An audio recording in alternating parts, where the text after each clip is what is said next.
அனைவருக்கும் வணக்கம். நம் தமிழர்களின் உண்மையான வரலாறு, கடவுளர்களின் உண்மையான வரலாறு இவற்றை தமிழ் சொற்களை ஆய்வு செய்வதன் மூலயமா மீட்டெடுக்க போகிறோம். தமிழ் சொற்கள் வரலாறு கூறுபவை. நம் தமிழ் சொற்கள் நாம் பேசுவதற்கும் எழுதுவதற்கும் ஒருத்தருக்கு ஒருத்தர் கம்யூனிகேட் பண்ணுவதற்கும் மட்டும் உருவாக்கப்படலை. ஒவ்வொரு தமிழ் சொற்களிலும் வரலாறுகள் பொதிந்துள்ளது.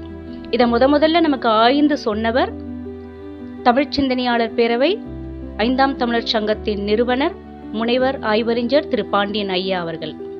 அவரின் மறுக்க இயலாத ஆய்வுகளை தான் நான் உங்களோட பகிர்ந்துக்க போறேன்.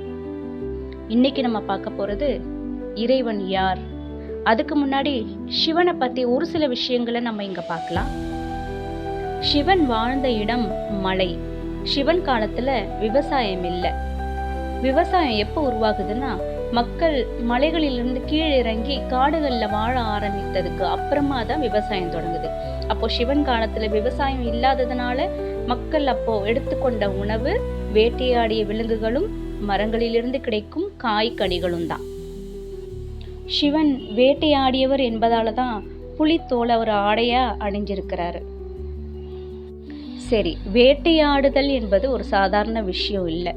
தொலைவில் இருக்கக்கூடிய ஒரு விலங்கை வேட்டையாடணும்னா நம்ம கையில் இருக்கக்கூடிய ஆயுதத்தை அந்த விலங்கை நோக்கி எறியக்கூடாது.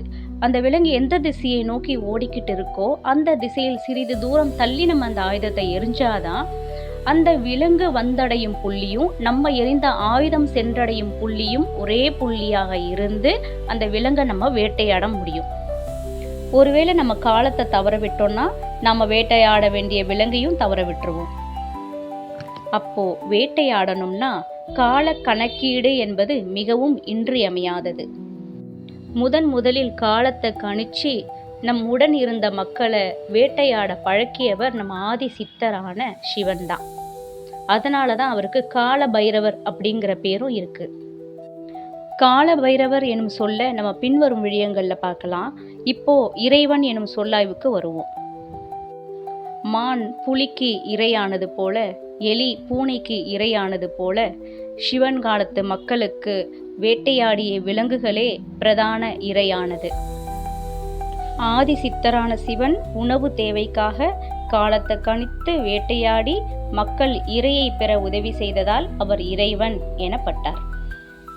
இப்போ இறைவன் யார் என்பது எல்லாருக்குமே தெரிஞ்சிருக்கும். இறைவன் என்பவர் நம்ம ஆதி சித்தரான சிவன் தான். மீண்டும் அடுத்த வீடியோவில் சந்திக்கலாம். நன்றி.